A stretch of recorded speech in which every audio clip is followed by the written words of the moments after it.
Salut à tous et bienvenue dans ce second épisode des États contestés. On s'est tous déjà posé la même question, mais combien y a-t-il d'États dans le monde? Alors la réponse pourrait sembler simple au premier abord, mais pourtant c'est pas si évident. L'ONU reconnaît 197 États dans le monde, mais selon l'État dans lequel on se trouve, ce chiffre peut varier. Pour nous Français, il existe 198 États dans le monde, parce que la France reconnaît le Kosovo alors que l'ONU non. Quand on s'intéresse à la question, on se rend compte que certains territoires non reconnus comme des États pourraient s'y apparenter. Dans cette série, je présenterai des États contestés, c'est-à-dire des territoires qui se revendiquent être des États mais qui ne sont pas toujours reconnus en tant que tels.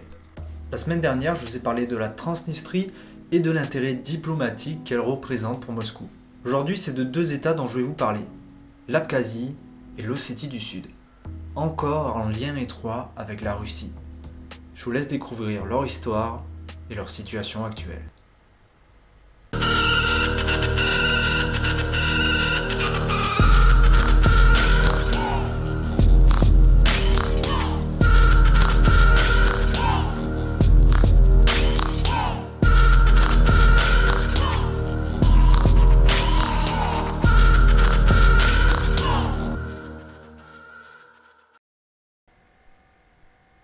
L'Ossétie du Sud est une région de 3900 km².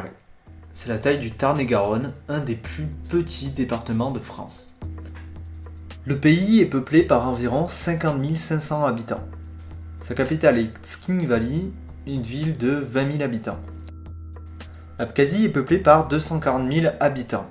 La superficie du pays est de 8 653 km². C'est presque la superficie de l'Aveyron. La capitale est Soukoumi et est peuplée par 60 000 habitants. En 1989, c'était 120 000 habitants qui y vivaient. Mais les Russes ont jarté tout le monde au cours des années 90. Vous allez comprendre pourquoi. Pour finir, les deux États sont aujourd'hui reconnus par la Russie, le Nicaragua, le Venezuela, la Syrie et la République de Nauru. L'Ossétie du Sud et l'Abkhazie, ce sont des régions de Géorgie qui ont fait sécession et se sont autoproclamées indépendantes à la chute de l'URSS. Tout commence en 1918. La Géorgie profite de l'agitation de l'Empire de Russie pour proclamer la République démocratique de Géorgie. Le parti menchevique, un parti social-démocrate, était au pouvoir. Mais cette indépendance est de courte durée puisqu'en 1921, les bolcheviks n'ont pas l'intention de laisser ce territoire du Caucase indépendant et intègrent la Géorgie à l'URSS. C'est là que s'opère une division administrative du territoire géorgien. La République socialiste soviétique de Géorgie se compose désormais d'un territoire central et de 3 régions autonomes, l'Adjarie, l'Abkhazie et l'Ossétie du Sud.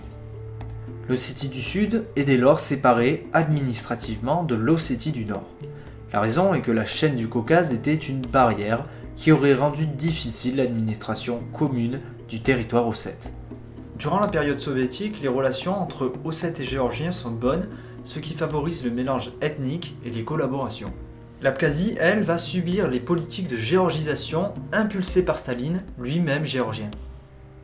Des écoles sont fermées, l'alphabet géorgien est imposé pour écrire l'abkhaze, qui s'écrivait pourtant avec l'alphabet cyrillique. La langue apprise à l'école est désormais le géorgien. Puis vint, comme toutes les histoires avec l'URSS, 1991. L'URSS se disloque et la Géorgie, comme toutes les républiques soviétiques, va demander son indépendance. C'est alors que les confrontations entre Géorgie, Abkhazie et Ossétie prennent de l'ampleur. Intéressons-nous dans un premier temps à l'Ossétie. Lorsque la Géorgie déclare son indépendance en 1991, elle décide de supprimer le statut de province autonome à la région d'Ossétie du Sud. Les mouvements indépendantistes et nationalistes ossètes progressent et de nombreux Ossètes migrent vers l'Ossétie du Nord qui fait partie de la Russie. De janvier 1991 à juin 1992 a lieu une guerre civile. La Géorgie commence le conflit en occupant militairement l'Ossétie. L'armée géorgienne est contrainte rapidement de fuir à cause des milices ossètes qui la repoussent et les Russes profitent de la retraite pour occuper le territoire ossète. Ainsi, les affrontements entre Géorgiens, Russes et Ossètes dureront jusqu'au 26 juin 1992, où la Russie et la Géorgie signent un traité de paix. La Russie reconnaît alors l'intégrité des frontières géorgiennes.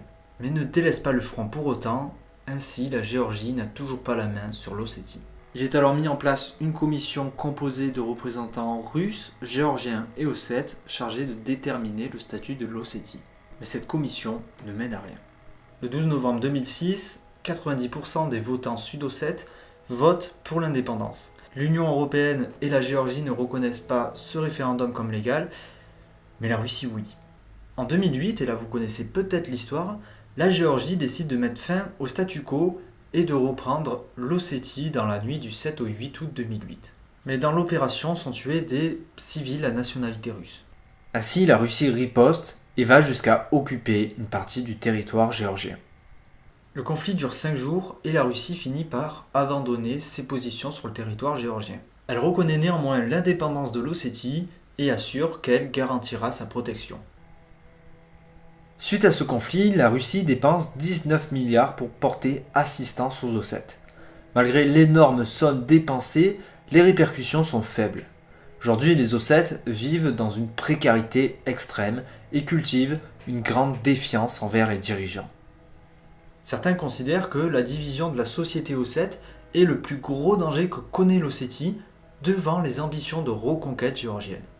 Les Ossètes savent qu'ils seront forcés de renouer les discussions avec Tbilissi s'ils veulent un avenir parce qu'ils seront obligés de commercer. Une autre possibilité s'offre à eux et à les populaires, c'est l'intégration à la Russie et la fusion de l'Ossétie du Nord avec l'Ossétie du Sud. Mais la Russie n'est pas encore prête à prendre ce risque. Les sanctions internationales qu'elle a subies suite à son annexion de la Crimée l'ont plongée dans une crise économique et l'annexion de l'Ossétie pourrait réengendrer des sanctions. Parlons maintenant de la situation de l'Abkhazie. Lorsque l'Abkhazie fait sécession, le territoire est peuplé par 500 000 habitants, dont la moitié sont des Géorgiens et seulement 17% des Abkhazes. Assez spécial de se faire virer de chez soi par une minorité, mais bon, après tout, c'est le peuple autochtone. Donc au moment de l'indépendance, tous les Géorgiens sont expulsés d'Abkhazie. La Géorgie appelle cet événement la purge ethnique. En 1992, l'Abkhazie profite du soutien russe pour déclarer son indépendance.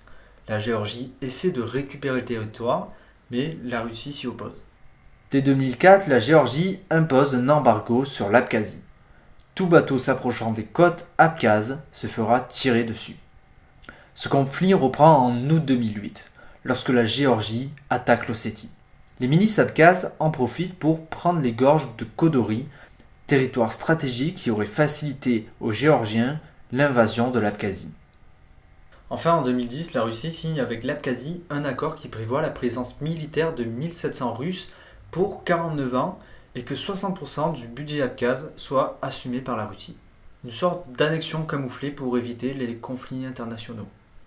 Pour résumer, aujourd'hui la Russie a déjà officieusement intégré l'Ossétie du Sud et l'Abkhazie à son territoire puisqu'elle délivre des passeports russes. La raison pour laquelle elle n'intègre pas ces États à son territoire est pour entretenir des relations diplomatiques avec la Géorgie et pour ne pas subir les sanctions internationales. La Russie s'est bien approprié l'Abkhazie, mais les Abkhazes restent néanmoins divisés sur leur sort. Certains veulent une indépendance totale et d'autres veulent être rattachés à la Fédération de Russie. Et bien c'est déjà la fin de cette vidéo, je vous invite à lâcher un like et à vous abonner pour soutenir la chaîne. Et moi je vous dis à la semaine prochaine. Ciao.